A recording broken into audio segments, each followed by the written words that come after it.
ምንም እንኳ የጣሊያን ጦር በአድዋ ድል ለደረሰበት ሽንፈት የበቀል ጦሩን ስሎ ከ40 ዓመታት በኋላ በተደራጀ የጦር መሳሪያ ታግዞ ቢመጣም ነፃ ሀገርን ለቀጣዩ ትውልድ ለማሻገር በቆረጠው ጀግና አርበኛ ዳግም የሽንፈት ጽዋውን ለመጎንጨት ተገዷል። በዛሬው ዕለትም 84ኛው የጀግኖች አርበኞች የድል ቀን 4 ኪሎ በሚገኘው የድል ሐውልት አደባባይ ተከብሯል። ዕለቱ የቅኝ ግዛት ሐሳቤ በአፍሪካ ምድር መሸነፍ እንደሚችል ዳግም የተገለጠበት ብርቱ የተጋድሎ መገለጫ መሆኑ የተወሳ ሲሆን ለመላው ጥቁር ህዝቦች የይቻላል መንፈስን እስትንፋስ የዘራ ስለመሆኑ ተጠቁሟል። በክብረ በዓሉ ላይም ለጀግኖች አርበኞች መታሰቢያ የአበባ ጉንጉን ያስቀመጡት የኢፌዴሪ ፕሬዝዳንት ታዬ አጽቀሥላሴ ዕለቱ ለኢትዮጵያውያን ነጻነት ዋጋ ለከፈሉ በሙሉ ታላቁ ድል የሚዘከርበት ነው ብለዋል። ጀግኖች ኢትዮጵያውያን በፋሽስት የጣሊያ ጦር ላይ ድል የተቀዳጁበት ዕለት ብቻም ሳይሆን ይህ ቀን የፋሽዝም እሳቤና ፍልስፍና ዳግም እንዳይንሰራራ የቅኝ ግዛት እሳቤም በአፍሪካ ምድር እንዲንኮታኮትና መቸነፍም እንደሚችል ደግመን ካድዋ በኋላ ለዓለም ህዝቦች ያሳየንበት ብርቱ የተጋድሏችን ጸዳልና መታሰቢያ ነው ለማለት ይቻላል።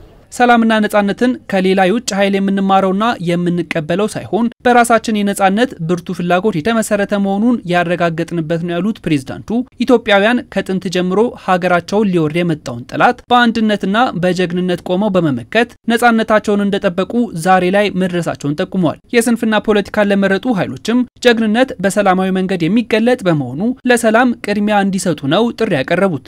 ከኢትዮጵያ አርበኞች የምንማረው ታላቅ ቁም ነገር ቢኖር ያገርን ታላቅነት በውል የተገነዘቡ ስለ ኢትዮጵያ ክብርና ስለ ህዝቦቿ ነጻነት ሲሉ መስዋዕት የሚሆኑ ይህንንም ያኩሪ ሀገር ፍቅር ለትውልድ ለማሻገር ጽኑ ፍቅር ያላቸው ዜጎች የሚኖርባት ሀገር መሆኑ ነው። የጀግኖች አርበኞች የድል ቀን ኢትዮጵያ በአርበኞች ተጋድሎ ዳግም ድል የተቀዳጀችበት በመሆኑ የኢፌዴሪ መከላከያ ሰራዊት ለዕለቱ ትልቅ ክብር እንደሚሰጥ የገለጹት ደግሞ የኢፌዴሪ መከላከያ ሚኒስቴር ተወካይ ሜጀር ጄኔራል እንዳልካቸው ወልደ ኪዳን ናቸው። ይህም ከጥንት ጀምሮ እየተወራረሰ ለመጣው የአትንኩኝ ባይነት ወኔ ማሳያ ነው ሲሉም ጨምረው ገልጿል።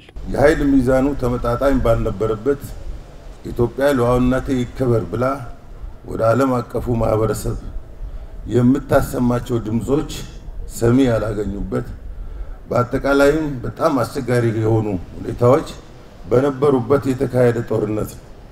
ሆኖም የጣሊያን ወራሪ ኃይል አንዲት ቀን እንኳን እፎይ ሳይቀመጥ ከ5 ዓመታት እልህ አስጨራሽ ትግል በኋላ ሌላ ሽንፈት ማቅ ለብሶ ከኢትዮጵያ ምድር ተጠራርጎ እንዲወጣ ተደርጓል።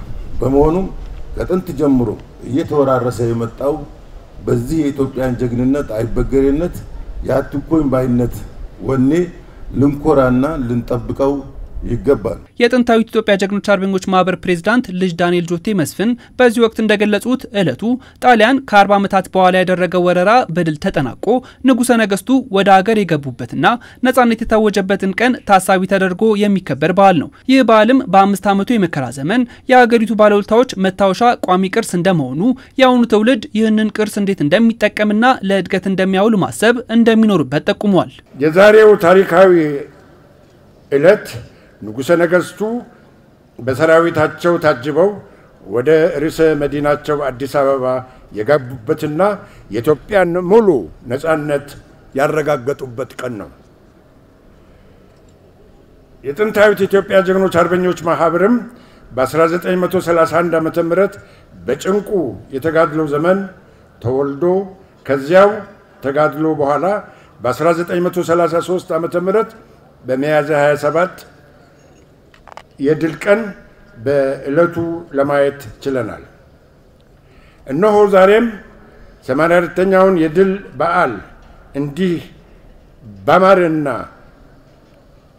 የዕለቱን የድል በዓል በሚመጥን ዘመናዊ አደባባይ ከኢትዮጵያ ሕዝብ ጋር ለማክበር ተችሏል። በበዓሉ ላይ የኢፌዴሪ ፕሬዝዳንት ታዬ አጽቀሥላሴ፣ የመከላከያ ሚኒስትር ተወካይ ሜጀር ጄኔራል እንዳልካቸው ወልደ ኪዳን፣ የጥንታዊት ኢትዮጵያ ጀግኖች አርበኞች ማህበር ፕሬዝዳንት ልጅ ዳንኤል ጆቴ መስፍን፣ የአዲስ አበባ ከተማ ከንቲባ ቢሮ ተወካይና የአዲስ አበባ ባህል ኪነ ጥበብ ቱሪዝም ቢሮ ኃላፊ ዶክተር ሂሩት ካሳሁን በተገኙበት ተከብሯል።